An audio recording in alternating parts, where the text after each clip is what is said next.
Hello everyone, welcome back.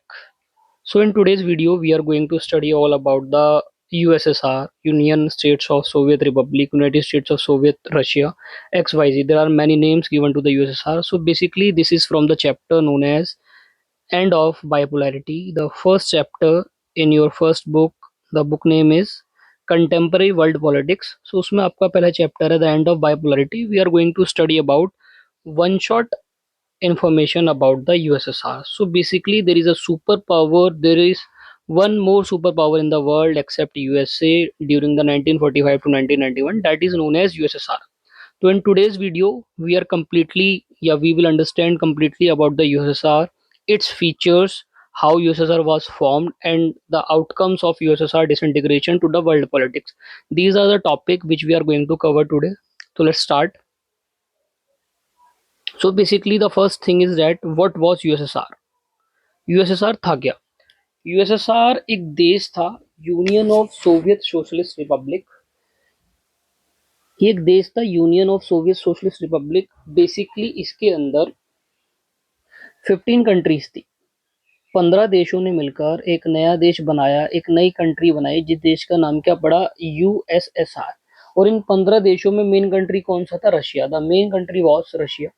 जो इन 15 की 15 countries को लीड कर रहा था, दैट वाज रशिया। तो 15 देशों ने मिलकर 1922 से ये बना, 1991 तक ही रहा। बेसिकली क्वेश्चन क्या आता है, रशियन रेवोल्यूशन कब हुआ? तो आपने लिखना है रशियन रेवोल्यूशन 1917 में हुआ। एज पर योर एनसीईआरटी 1917 में यूएसएसआर की फॉर्मेशन रिगार्डिंग थिंग स्टार्ट हुई।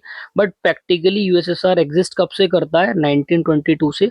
तो आपने मेन डेट क्या याद रखनी है? 1917 से यूएसएसआर एग्जिस्ट करता है। तो यूएसएसआर एक ऐसी कंट्री थी जो 15 देशों को मिलाकर बनी है। 15 देश मिलकर ने एक कंट्री बनाई है जिसका नाम पड़ा यूएसएसआर। और मेजर कंट्री का नाम क्या था? रशिया। ठीक है।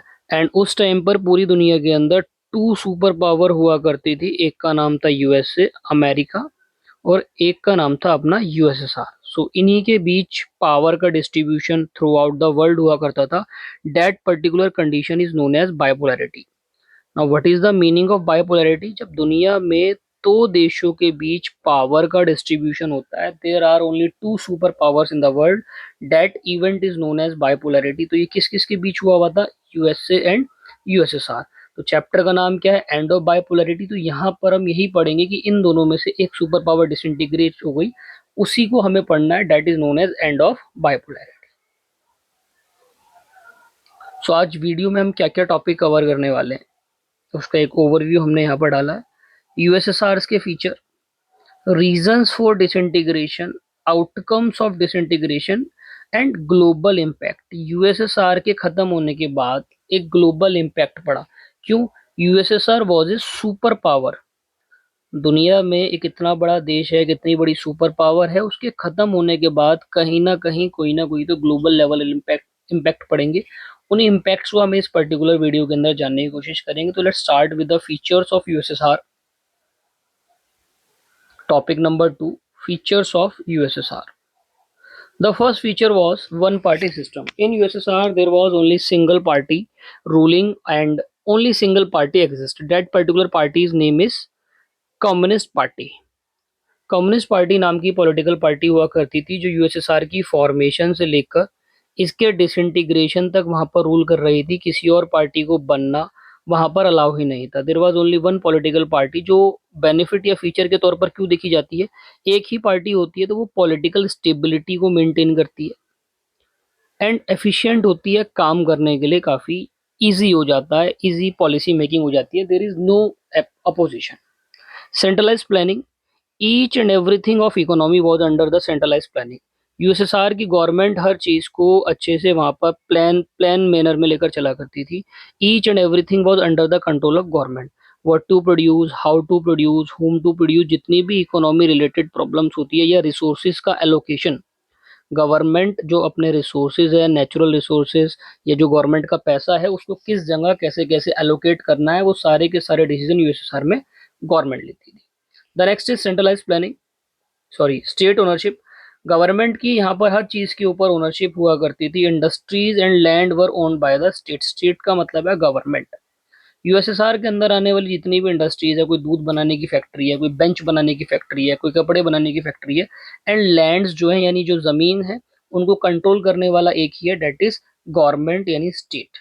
तो यूएसएसआर में हर चीज गवर्नमेंट कंट्रोल करा करती थी। Strong military. USSR Soviet feature क्या है यूएसएसआर का, one of the most powerful armies in the world. भाई देखो हमने बोला there were only two super powers, America versus USSR. So basically सीधी सी बात है यार, आप किसी कंट्री को अगर सुपर पावर कंसिस्ट कर रहे हो, सुपर पावर कंसीडर कर रहे हो, तो उसके पास मिलिट्री तो होगी ना। तो उस समय यूएसएसआर के पास एक अच्छी खासी, वन ऑफ द मेन, अगर हम कहें नंबर वन पे सबसे बड़ी आर्मी यूएसए की थी, तो सेकंड नंबर पर सबसे बड़ी आर्मी यूएसएसआर की थी। यूनियन ऑफ रिपब्लिक्स, 15 देशों के साथ मिलकर यूएसएसआर बना हुआ है, डेट इज अ फीचर कि अपने अंदर 15 देशों को बसाना। अब किसी देश के अंदर 15 देश इंक्लूड है, उससे क्या क्या बेनिफिट होगा, पॉपुलेशन बहुत ज्यादा हो जाएगी। दूसरा बेनिफिट क्या होगा, फाइनेंशियल रिसोर्सेज बढ़ जाएंगे। तीसरा बेनिफिट क्या होगा, नेचुरल रिसोर्सेज बढ़ जाएंगे। तो इन सारी चीजों को ध्यान में रखते हुए यूएसएसआर एक बहुत ही अच्छी कंट्री थी उस टाइम पर। The last and not the least, the ideology. So basically the ideology of USSR was socialism. USSR समाजवाद के ऊपर आधारित था, सोशलिज्म एंड कम्युनिज्म के अंदर। तो basically what is socialism, the government control all the economy, और economy is control by government.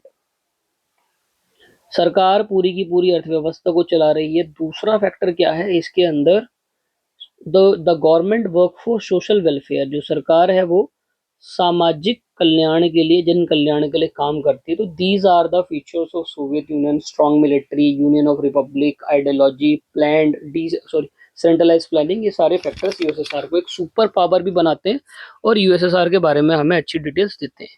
तो ये जो अगर आपको ये मैप देखने को मिल रहा है, that is related to USSR and that symbol relate to socialism. जो सिंबल है इस तरीके से। रीजंस फॉर डिसइंटीग्रेशन, यार हमने अभी जाना एक इतनी बड़ी कंट्री, एक इतना अच्छा देश जिसके अंदर 15 देश हैं। उन 15 देशों की पॉपुलेशन है, उन 15 देशों के नेचुरल रिसोर्सेज हैं, फाइनेंशियल रिसोर्सेज हैं, मैन पावर है, मार्केट है, इकोनॉमी है, यानी इतना अच्छा सब कुछ चल रहा है। और ऑब्वियस ही बात है, दुनिया की दूसरी सुपर पावर है जो अमेरिका को कॉम्पीट कर रही है, that's why it is known as bipolarity.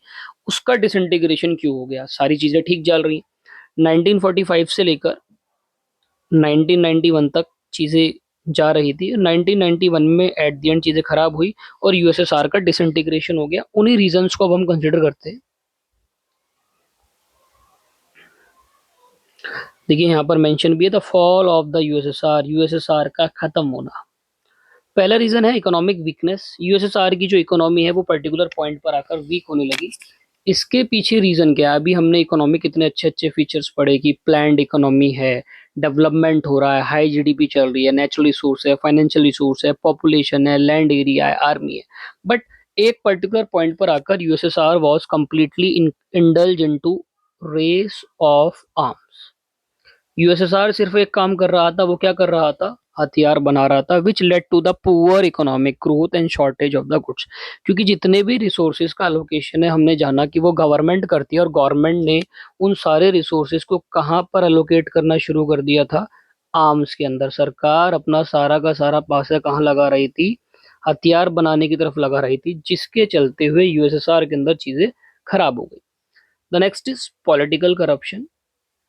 मैं देखो वन पार्टी सिस्टम को एज हमने फीचर पढ़ा, अब यहाँ पर वो थोड़ा सा दिक्कत करिए कि that led to the lack of democracy. क्यों भाई, डेमोक्रेसी, आप एक ही पार्टी है, आप वोट डालो या वोट ना डालो, किसकी सरकार बनेगी, कम्युनिस्ट पार्टी की। तो जिस चक्कर में लोगों की पॉलिटिकल डिजायर्स पूरी नहीं हो रही थी और लोगों में नाराजगी बढ़ती जा रही थी। And lack of transparency, single party है, वही सरकार चला रही है, क्या कर रही है क्या नहीं कर रही, इस रिगार्ड में ट्रांसपेरेंसी लोगों के पास नहीं थी। The next is nationalism. Republic wanted independence. भाई यूएसएसआर के अंदर 15 देश थे, उन 15 के 15 देशों को डोमिनेट कर रहा था रशिया। उन 15 के 15 को डोमिनेट कर रही थी एक ही पार्टी जिसका नाम था कम्युनिस्ट पार्टी। इन चीजों को ध्यान में रखते हुए यूएसएसआर बड़ा नाराज हुआ, बड़ा खफा हुआ, और यूएसएसआर के अंदर लोगों में नेशनलिज्म की भावना आई कि भाई हम जो 15 देश हैं वो हम अलग होना चाहते हैं, हम यूएसएसआर के साथ नहीं रहना चाहते, विच पर्टिकुलरली या which gradually led to the disintegration of USSR in 1991. Disintegration कब हुआ? 1991 में। The next is reforms by Mikhail Gorbachev. The last president of USSR Mikhail Gorbachev tried his best to save the economy. इसने अपने and पर पूरे efforts मारे। भाई इसने एक चीज ऑब्जर्व करी कि जनता की दो डिमांड है। The first is reconstruction of economy, glasnost. Basically glasnost का मीन होता है ओपननेस, कि इकोनॉमी को ओपन करो तो इंपोर्ट एक्सपोर्ट, क्योंकि ये लोग वेस्टर्न कंट्रीज के साथ जुड़ना चाहते थे। Basically that is known as shock therapy, जिसको मैं आपको नेक्स्ट वीडियो में पढ़ाऊंगा।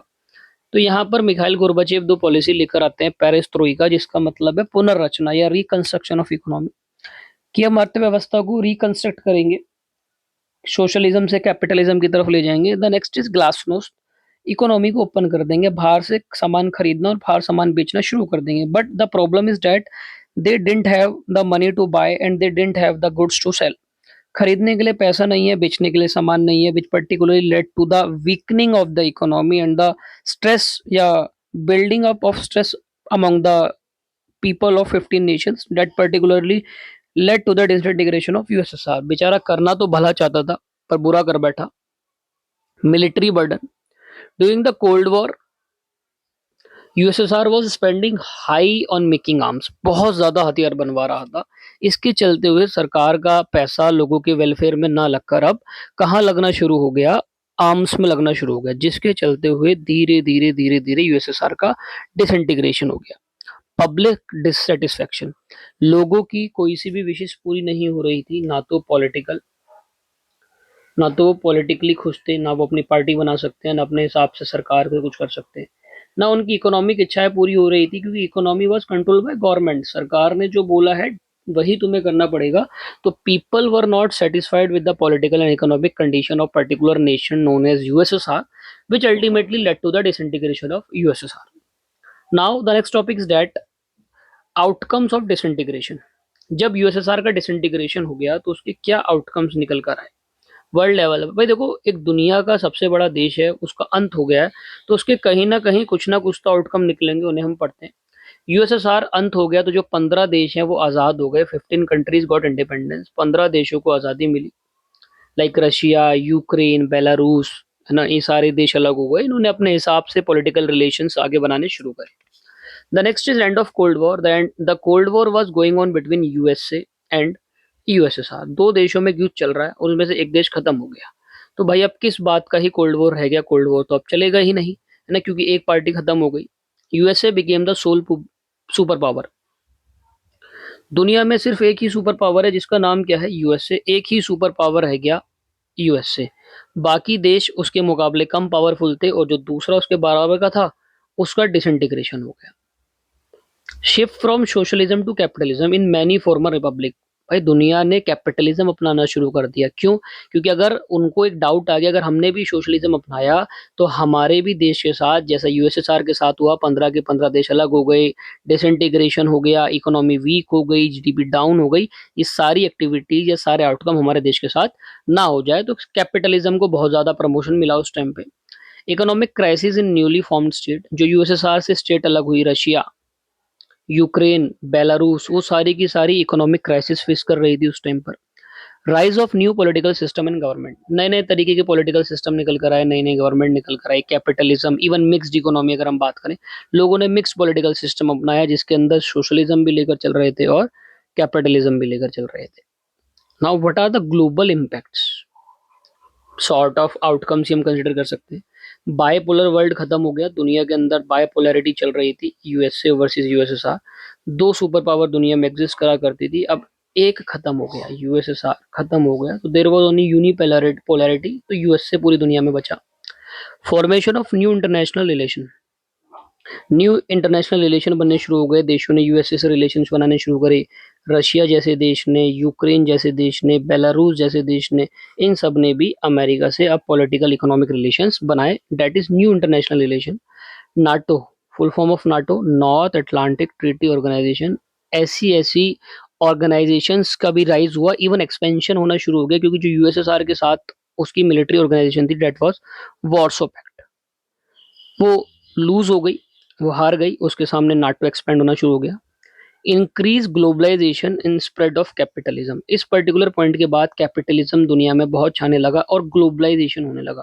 ग्लोबलाइजेशन का मतलब है पूरी दुनिया एक दूसरे के साथ जुड़ने लगी। अगर मैं आपको ग्लोबलाइजेशन समझाने की कोशिश करूं,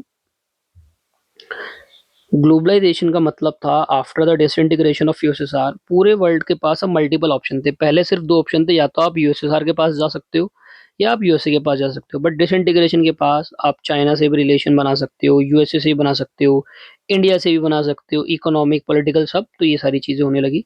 change in world politics and power balance, ये इसी के जैसा है। पावर बैलेंस में क्या हुआ जी, दुनिया में सिर्फ एक पावर रह गई, अमेरिका। वर्ल्ड पॉलिटिक्स में क्या चेंज हुआ, पहले दो पावर चला रही थी, अब यूएसए है और भी नई नई कंट्रीज का इमरजेंस हुआ, रशिया हो सकता है, इंडिया आ जाएगा इसके अंदर, चाइना आ जाएगा एंड ऑल। तो these were the topic related to today's video. कोई डाउट हो तो आप कमेंट में श्योरली पूछ सकते हैं।